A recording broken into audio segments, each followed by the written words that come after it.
नमस्कार साथियों, स्वागत है आपका आपके अपने यूट्यूब चैनल नॉलेज हमसफ़र में। तो चलिए हम लोग आज फिर से की नोट्स लेकर आए हैं इंट्रोडक्शन ऑफ ट्रिगोनोमेट्री का। तो चलिए हम अपने इस टॉपिक को स्टार्ट करते हैं, देखते हैं ट्रिगोनोमेट्री के बारे में। आखिर त्रिकोणमिति, आखिर ट्रिगोनोमेट्री है क्या? तो देखिए, trigonometry is a branch of mathematics which deals with measurement of sides and angles of the triangle. हम लोग ट्रिग्नोमेट्री में पढ़ेंगे मेजरमेंट ऑफ साइड्स और फिर एंगल ऑफ द ट्रायंगल्स के बारे में। तो चलिए, ये हमारा हुआ की पॉइंट्स, की नोट्स। और फिर नेक्स्ट पॉइंट क्या है? In a right triangle ABC right angle at B. ये आपका कंडीशन दिया हुआ है। तो चलिए इस कंडीशन को लेते हुए मैं आप लोगों को अब समझाता हूँ इसके बारे में। तो हम लोग जो सेकंड पॉइंट पढ़े वो क्या था कि जो राइट एंगल है, जो एंगल बी है, चलिए ऐसा मान लेते हैं कि ये एक है आपका राइट एंगल ट्रायंगल। ये जो एंगल आपका बी है वो राइट एंगल है, ठीक है। इसको ए मान लिए, इसको बी मान लिया और इसको सी मान लिए।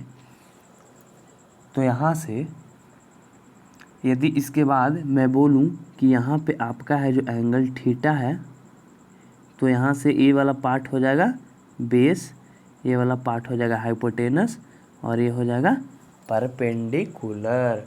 तो यहाँ से आप लोग समझे कि जो एंगल बी है 90 डिग्री, उसके अपोजिट साइड में जो होगा वो होगा हाइपोटेनस, ठीक है, ये वाला पार्ट। और जो थीटा के नज़दीक होगा वो होगा बेस आपका। और जो एक रिमेंस बच गया, यानी जो थीटा के अपोजिट साइड में एंगल है, एंगल ए, वहाँ से हम लोग उसको परपेंडिकुलर बोल सकते हैं। तो यहाँ से हम लोग जाने क्या कि साइन ए है जो होगा किसके बराबर? Side opposite to angle A divided by hypotenuse, ठीक है। फिर कॉस ए के बारे में यदि हम लोग जानेंगे तो जानेंगे क्या? Side opposite to angle A divided by hypotenuse. फिर टेन ए के बारे में सिमिलरली जानेंगे तो जान जाएंगे side opposite to angle A divided by side adjacent to angle A. तो ये जो इस प्रकार से लिखा हुआ है, क्या हम लोग इसको परपेंडिकुलर, बेस और हाइपोटेनस के फॉर्म में लिख सकते हैं? तो जी बिल्कुल लिख सकते हैं। देखिए कैसे लिखेंगे। ये जो साइन वाला टर्म था उसको लिख सकते हैं क्या? आप लिख सकते हैं उसे परपेंडिकुलर डिवाइडेड बाय हाइपोटेनस, ठीक है। ये साइन वाला टर्म हो गया। ये जो कॉस वाला है उसको क्या लिख सकते हैं? तो हम लोग लिख सकते हैं यहाँ पे बेस डिवाइडेड बाय हाइपोटेनस, ये भी चीज़ हो गया। और जो रिमेंस यानी टेन का पार्ट जो बचा वो हो गया आपका परपेंडिकुलर डिवाइडेड बाय बेस। तो यहाँ से आप लोग हर एक चीज़ को समझ लिए।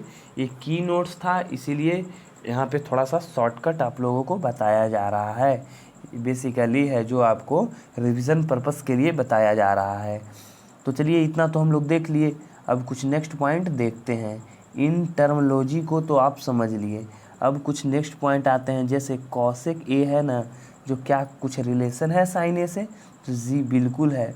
देखिए कॉसेक ए है ना, उसको डायरेक्टली आप लिख सकते हैं 1 डिवाइडेड बाई साइन ए, यानी साइन ए का अपोजिट होता है कॉसेक ए। चलिए उसी प्रकार से है जो आपका कॉस ए का अपोजिट होता है सेक ए, ठीक है। यहाँ से हम लोग लिख सकते हैं cos A is equal to 1 by sec A. तो सिमिलरली इस तरह से भी लिख सकते हैं sec A is equal to 1 by cos A. ये भी चीज़ जान लिए। अब बात आती है टेन ए के बारे में। तो टेन ए क्या होता है? टेन ए है जो 1 बाई कॉट ए भी लिख सकते हैं इसको, या फिर ये चीज़ तो आप पहले से ही जान रहे हैं, tan A is equal to sine A by cos A. चलिए ये चीज़ भी हम लोग समझ लिए। अब कुछ नेक्स्ट पॉइंट देखेंगे और फिर हम अपने धीरे धीरे पूरे ट्रिग्नोमेट्री के शॉर्ट की नोट्स को कवर करेंगे, जहाँ से हम लोग बेसिकली रिवीजन पर्पस के लिए जिसे बनाए हैं। तो चलिए नेक्स्ट पॉइंट देखते हैं। If one of the trigonometric ratio of an acute angle is known, इसका क्या मतलब होता है, यदि कोई एक ट्रिग्नोमेट्रिक रेशियो है जो एक्यूट एंगल है जो पता हो आप लोग को, ठीक है, one of the trigonometric ratio is known, then the remaining trigonometric ratio of the angle can be easily determined. तो इसका क्या मतलब होता है ये मैं आप लोग को बता देता हूँ। यदि आपको बोल दिया जाए कि साइन, ठीक है, साइन इतना तो बोल दिया गया, साइन ए है जो आपका है 1/√2 मान लिया जाए, बोल दिया गया, ठीक है, साइन ए आपका 1/√2 है। तो आपसे पूछा जाएगा, मान लिया जाए कि जो आपका है जो कॉसेक ए कितना होगा।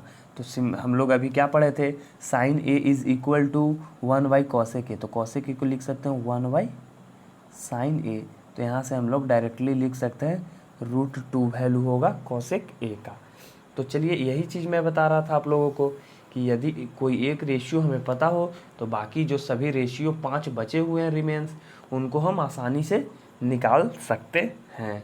यहाँ तो मैं आप लोगों को कॉसेक ए निकाल कर दिखाया, आप यहाँ से निकाल क्या सकते हैं, सेक भी निकाल सकते हैं, यहाँ से आप टेन भी निकाल सकते हैं, यहाँ से आप कॉट भी निकाल सकते हैं, और यहाँ से आप एक और क्या बच गया आपका कॉस भी निकाल सकते हैं, कॉस है। तो हर एक चीज़ जो रिमेंस 5 बच जाएगा वो आप निकाल सकते हैं यदि एक भी दिया हुआ हो तब, ठीक है, यही चीज़ ये पॉइंट आपको बता रहा है, ठीक है। नेक्स्ट पॉइंट है the value of trigonometric ratio for angle 0, 30, 45, 60 and 90। हम लोग जो वैल्यू अभी जाने हैं फ़िलहाल वो किसके लिए जाने हैं क्लास 10th में, बेसिकली हम लोग जो वैल्यू जाने हैं वो 0 से लेकर 90 के बीच का वैल्यू ही जान पाए हैं। इससे आगे का वैल्यू है जो हम लोगों को नेक्स्ट क्लास में यानी 11th में देखना है। तो चलिए ये भी बातें हो गई, ठीक है। नेक्स्ट पॉइंट है द वैल्यू ऑफ साइन ए और कॉस ए नेवर एक्सीड्स 1। देखिए ये है जो आपका बहुत ही वैल्यूएबल पॉइंट है। ये आपका बोल रहा है कि जो साइन ए का वैल्यू है और फिर कॉस ए का वैल्यू है वो कभी भी आपका 1 से बड़ा नहीं होगा, हमेशा 1 से छोटा ही होगा, ठीक है। नेक्स्ट उसी में है वेयर एज, जबकि द वैल्यू ऑफ सेक ए और cosec A is always greater than 1 और इक्वल टू 1, ठीक है। तो यदि मैं बात करूँ सेक ए और कॉसेक ए के बारे में, मतलब जस्ट उसके अपोजिट यानी रेसिप्रोकल के बारे में, तो वो तो हमेशा 1 के बराबर या फिर 1 से बड़ा होगा, ये चीज़ भी हम लोग समझ लिए। फिर नेक्स्ट पॉइंट है हम लोग को फॉर्मूला दिया गया है कुछ, ठीक है, ये फॉर्मूला हम लोग को ध्यान में रखना है। साइन 90 माइनस ए तो क्या होता है कॉश ए होता है, फिर कॉश 90 माइनस ए साइन ए होता है। इसके लिए हम लोग जानेंगे यहाँ से 0 होगा, यहाँ पे 90 होता है, यहाँ पे 180 होता है, और यहाँ पे कितना होगा आपका 270, और फिर से यहाँ पे 360 आ जाता है। यहाँ पे ऑल पॉजिटिव आपके होते हैं।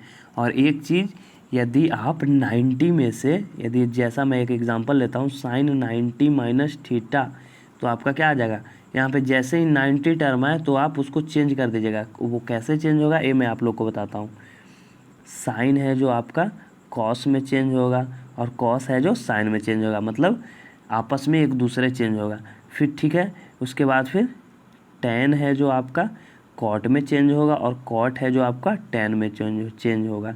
सेक है जो आपका कॉशेक में चेंज होगा और कॉशेक है जो आपका सेक में चेंज होने वाला है। चलिए ये चीज़ भी हम लोग समझ लिए। तो यही चीज़ यहाँ पे टर्मिनोलॉजी आप लोग को बताया गया है कि साइन 90 माइनस ए हो तो उसको आप कॉस ए लिख सकते हैं, कॉस 90 माइनस ए हो तो साइन ए लिख सकते हैं, टेन 90 माइनस ए हो तो कॉट ए लिख सकते हैं, और कॉट 90 माइनस ए हो तो टेन ए लिख सकते हैं। यही चीज़ मैं आप लोगों को अभी बताया कि साइन कॉस में बदलेगा, कॉस साइन में बदलेगा, टेन कॉट में बदलेगा, कॉट टेन में बदलेगा। सिमिलरली सेक कॉसेक में बदलेगा और कॉसेक सेक में बदलेगा। चलिए ये चीज़ भी हम लोग देख लिए। फिर नेक्स्ट क्या पॉइंट है, तो हमारा नेक्स्ट पॉइंट है जो बहुत ही इम्पॉर्टेंट है, ये बहुत यूज़ होगा आप लोग को क्वेश्चन बनाने time. Sign square A plus cos square A. Basically आपका यहाँ पे प्रिंटिंग मिस्टेक है थोड़ा सा, उसको आप लोग सुधार लीजिए, क्योंकि मैं आप लोग को यहाँ पे बता रहा हूँ। Sine square A plus cos square A is equal to 1। ये है जो आपका बहुत ही इम्पॉर्टेंट फॉर्मूला है, जो आपको क्वेश्चन बनाने टाइम यूज़ होगा। ये आप ऐसा नहीं समझिएगा कि कॉस 2a है, मैं बोल रहा हूँ कि यहाँ पे हमारा है जो प्रिंटिंग मिस्टेक हुआ है, इसलिए मैं आप लोगों को यहाँ बता दे रहा हूँ। तो चलिए ये चीज़ भी आप लोग समझ लिए। यहाँ पे भी देखिए नेक्स्ट में भी है जो प्रिंटिंग मिस्टेक है, तो इसको भी आप लोग सुधार लीजिएगा। यहाँ पे नेक्स्ट क्या है, sec square A minus tan square A is equal to 1। और वो 1 कब होगा, जब है जो ए का वैल्यू आपका है जो 0 से बड़ा और 90 से छोटा होगा तब। यदि 90 से बड़ा एंगल हो तो उसके लिए ये चीज़ वैलिड नहीं है, इसको भी आप थोड़ा सा ध्यान में रखिएगा। लेकिन यदि आप क्लास 10th में हैं तो इस चीज़ का ध्यान आप लोगों को ऑलरेडी खुद ब खुद दे दिया जाएगा, क्योंकि आप लोग को 90 से ज़्यादा एंगल अभी पढ़ना ही नहीं है, यदि आप नेक्स्ट क्लास में नहीं है तो। ठीक है, ये चीज़ भी समझ लिया आप। फिर नेक्स्ट क्या है, cosec square A. Cosec square A is equal to, देखिए यहाँ भी मिस्टेक है, यहाँ पे जो स्क्वायर वाला टर्म था वो प्रिंटिंग डाउन हो गया है। ठीक है, कॉशेक स्क्वायर ए किसके बराबर होगा, कॉशेक स्क्वायर ए है जो बराबर होगा 1 प्लस आपका कितना हो जाएगा 1 प्लस कॉट स्क्वायर ए के बराबर हो जाएगा। 1 प्लस कॉट स्क्वायर ए के बराबर होगा। और इसमें भी वही एंगल वाला है कि है जो 0 से बड़ा होना चाहिए, 90 के बराबर या छोटा होना चाहिए। ये चीज़ भी आप समझ लिए। तो हम लोग अभी देखें क्या, ट्रिगोनोमेट्रिक फंक्शन, ट्रिगोनोमेट्रिक फंक्शन का पूरा की नोट्स। यदि आप इतना भी समझ लेते हैं तो जो आपका क्वेश्चन है वो लगभग हर एक तरह के क्वेश्चन को आप लगाने के लिए एलिजिबल हो जाइएगा। हो सकता है कुछ क्वेश्चन ना आपसे लगे, क्योंकि स्टार्टिंग पीरियड में कुछ क्वेश्चन नहीं लगते हैं लोगों से, तो आप कमेंट कर सकते हैं कि हाँ ये क्वेश्चन मुझसे नहीं बन पाया। उस क्वेश्चन का सॉल्यूशन भी आप लोगों को प्रोवाइड किया जाएगा, और फिर ये बहुत ही आपको लाभदायक साबित होगा ये आपका की नोट्स।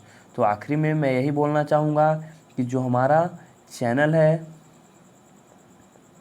नॉलेज हमसफ़र, इस चैनल को सब्सक्राइब कीजिए,